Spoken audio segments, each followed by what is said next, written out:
आप अपना भविष्य नहीं बदल सकते, पर आप अपनी आदतें बदल सकते हैं और निश्चित रूप से आपकी आदतें आपका भविष्य बदलेंगी। नमस्कार, मैं Prem Prakash, founder and CEO LoveILove.com and digital marketer. इस यूट्यूब चैनल पर आपका स्वागत करता हूँ। आज हम एक ऐसे साइंटिस्ट के बारे में चर्चा करेंगे जो ब्रह्मोस, पृथ्वी, आकाश, अग्नि, नाग, त्रिशूल जैसे न जाने कितनी मिसाइलें भारत के लिए बनाई। ऐसे महान साइंटिस्ट का नाम APJ अब्दुल कलाम है, जिन्हें मिसाइल मैन के नाम से भी जाना जाता है। इस वीडियो में अब्दुल कलाम से संबंधित 6 विषयों पर चर्चा की जाएगी। पहला, उनके प्रारंभिक जीवन के बारे में। दूसरा, उनके एजुकेशन के बारे में। तीसरा, उनके प्रेसिडेंट लाइफ के बारे में।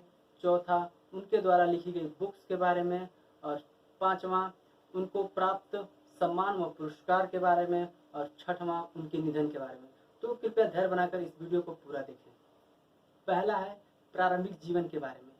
गोल्डन स्टेटमेंट: सपने वो नहीं होते जो सोने पर आते हैं, सपने वो होते हैं जो सोने नहीं देते। ऐसी भावनाओं से परिपूर्ण कलाम साहब का जन्म 15 अक्टूबर 1931 को तमिलनाडु के रामेश्वर जिले के धनुषकोडी गांव में हुआ था। उनके पिता का नाम जलालुद्दीन और माता का नाम अस्सी अम्मा जलालुद्दीन था।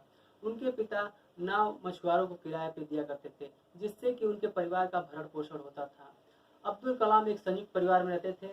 उनके परिवार के सदस्यों की संख्या का अनुमान इस बात से लगाया जा सकता है कि अब्दुल कलाम स्वयं 5 भाई और 5 बहनें थीं। ऐसे ही 3 परिवार एक साथ रहते थे। दूसरा है उनकी एजुकेशन के बारे में। गोल्डन स्टेटमेंट: अगर तुम सूरज की तरह चमकना चाहते हो तो तुम्हें सूरज की तरह जलना भी होगा। 5 वर्ष की अवस्था में ही रामेश्वरम ग्राम पंचायत के प्राथमिक विद्यालय में कलाम साहब का दीक्षा संस्कार हुआ था। उनके शिक्षक यदुराई सोलेनम का उनके जीवन पर बहुत बड़ा प्रभाव रहा, जिन्होंने कहा था कि जीवन में अनुकूल परिणाम प्राप्त करने के लिए तीव्र इच्छा, आस्था और अपेक्षा, इन तीनों शक्तियों को भली भांति जान लेना बहुत जरूरी है। कलाम साहब अपनी प्रारंभिक शिक्षा जारी रखने के लिए अखबार वितरित करने का भी कार्य किया करते थे। कलाम साहब 1950 में मद्रास इंस्टीट्यूट ऑफ टेक्नोलॉजी से अंतरिक्ष विज्ञान के स्नातक की उपाधि प्राप्त करने के बाद हावर क्राफ्ट परियोजना पर काम करने के लिए भारतीय रक्षा अनुसंधान एवं विकास संस्थान में प्रवेश किया। 1962 में वे भारतीय अंतरिक्ष अनुसंधान संगठन इंडियन स्पेस रिसर्च ऑर्गेनाइजेशन में भी अपनी अहम भूमिका निभाई। इन्हीं महान कार्यों की वजह से उन्हें भारत में मिसाइल मैन के रूप में जाना जाता है। तीसरा है उनके प्रेसिडेंट लाइफ के बारे में। गोल्डन स्टेटमेंट: जिस दिन आपके हस्ताक्षर ऑटोग्राफ में बदल जाए, मान लीजिए कि आप कामयाब हो गए हो। कलाम साहब भारतीय जनता पार्टी व विपक्षी पार्टी भारतीय राष्ट्रीय कांग्रेस दोनों पार्टियों के समर्थन से 25 जुलाई 2002 को भारत के 11वें राष्ट्रपति के रूप में चुने गए थे। राजनीतिक स्तर से कलाम जी की चाह थी कि अंतर्राष्ट्रीय स्तर पर भारत की भूमिका का विस्तार हो, जिसमें भारत के युवा ज़्यादा से ज़्यादा भूमिका निभाएं। 5 वर्ष तक राष्ट्रपति पद से नागरिकों की सेवा करने के बाद वह अपने शिक्षण, लेखन व सार्वजनिक सेवा के लिए अपने नागरिक जीवन में लौट आए। चौथा है उनके द्वारा लिखी गई बुक्स के बारे में। गोल्डन स्टेटमेंट: एक अच्छी पुस्तक 1000 दोस्तों के बराबर होती है, जबकि एक अच्छा दोस्त पूरी लाइब्रेरी के बराबर होता है। कलाम साहब साहित्यिक रूप से भी अपने विचारों को इन पुस्तकों के माध्यम से लोगों के विचारों को नई ऊर्जा देने का प्रयास किए, जो इस प्रकार है। पहली पुस्तक विंग्स ऑफ फायर, दूसरी द 2020 ए विजन, तीसरी माई जर्नी और चौथी द लाइफ ट्री और पांचवी गाइडिंग सोल और छठवीं मिशन इंडिया और सातवीं इंस्पायरिंग थॉट और आठवां चिल्ड्रन आस्क कलाम, नौवां द ल्यूमिनस स्पार्क और 10वां ऑग्नाइटेड माइंड और 11वां इनविजनिंग एन एम्पावर्ड नेशन और 12वां स्पेस टेक्नोलॉजी जैसी ना जाने कितनी किताबें कलाम साहब अपने साहित्यिक जीवन में लिखे, जिसे पढ़ करके इस देश के युवा इस देश के प्रगति के काम आ सके। इन किताबों में से कोई भी किताब आप खरीदना चाहते हैं तो डिस्क्रिप्शन में लिंक है, आप वहां से खरीद सकते हैं। पांचवा है उनको प्राप्त पुरस्कार व सम्मान के बारे में। गोल्डन स्टेटमेंट: इंतजार करने वालों को उतना ही मिलता है जितना की कोशिश करने वाले छोड़ दिया करते हैं।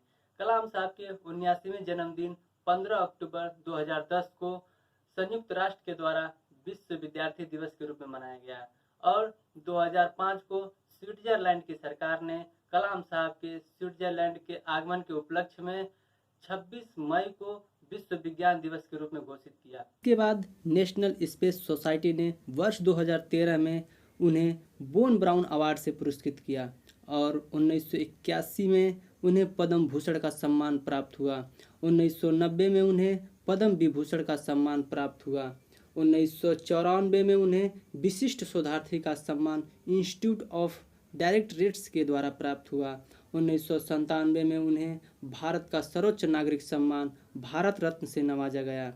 1997 में ही उन्हें वीर सावरकर पुरस्कार भारत सरकार द्वारा दिया गया। सन 2000 में रामानुजन पुरस्कार अल्वर्स शोध संस्थान चेन्नई द्वारा प्रदान किया गया। 2007 में उन्हें डॉक्टर्स ऑफ साइंस की उपाधि यूनाइटेड किंगडम से प्राप्त हुआ। 2007 में ही उन्हें किंग्स चार्ल्स मेडल से किंगडम द्वारा सम्मानित किया गया और 2007 में ही doctors of science and technology की मादन उपाधि कार्नेगी मेलन विश्वविद्यालय द्वारा प्राप्त हुआ। 2008 में उन्हें डॉक्टर्स ऑफ साइंस की मादन उपाधि अलीगढ़ मुस्लिम विश्वविद्यालय द्वारा प्राप्त हुआ। 2008 में ही उन्हें डॉक्टर्स ऑफ इंजीनियरिंग की उपाधि नानयांग टेक्नोलॉजी विश्वविद्यालय सिंगापुर से प्राप्त हुआ। 2009 में हूवर मेडल संयुक्त राष्ट्र अमेरिका द्वारा प्राप्त हुआ। 2009 में ही मादन डायरेक्ट व 2011 में डॉक्टर्स ऑफ इंजीनियरिंग की उपाधि और 2011 में ही IEE मादन की सदस्यता प्राप्त हुई। इसके अलावा इन्हें लगभग 40 विश्वविद्यालयों द्वारा मादन डायरेक्टर्स की उपाधि प्राप्त की गई थी। छठवां है उनके निधन के बारे में। गोल्डन स्टेटमेंट: जीवन में वही व्यक्ति असफल होते हैं जो सोचते हैं पर करते नहीं। 27 जुलाई 2015 की शाम को कलाम साहब भारतीय प्रबंधन संस्थान शिलोंग में रहने योग्य ग्रह पर व्याख्यान दे रहे थे, जिसके दौरान उनको दिल का दौरा पड़ा और वो बेहोश होकर गिर पड़े। गंभीर हालत में उन्हें बेथानी अस्पताल के ICU में भर्ती किया गया, जिसके लगभग 2 घंटे बाद उनकी मृत्यु की पुष्टि की गई। भारत सरकार द्वारा उनको श्रद्धांजलि के रूप में 7 दिवसीय राजकीय शोक की घोषणा की गई और 30 जुलाई 2015 को भारत के पूर्व राष्ट्रपति अब्दुल कलाम को पूरे राष्ट्रीय सम्मान के साथ रामेश्वरम के पी करम्बू ग्राउंड में दफनाया गया। गोल्डन स्टेटमेंट: लगातार हो रही असफलताओं से कभी निराश नहीं होते, क्योंकि कभी कभी गुच्छे की आखिरी चाबी भी ताला खोल देती है। इस वीडियो को देखने के बाद आपके विचार में थोड़ा सा भी बदलाव आता है तो ये वीडियो बनाना हमारे व हमारी टीम के लिए सार्थक सिद्ध होगा। अगली केस स्टडी किसके ऊपर चाहते हैं कमेंट करके जरूर बताएं। वीडियो में हमारे साथ बने रहने के लिए तथा वीडियो को अपने सभी प्यारे मित्रों के साथ शेयर करने के लिए तथा चैनल को सब्सक्राइब करके हमारे उत्साह को बढ़ाने के लिए आपका प्रेम पूर्वक बहुत बहुत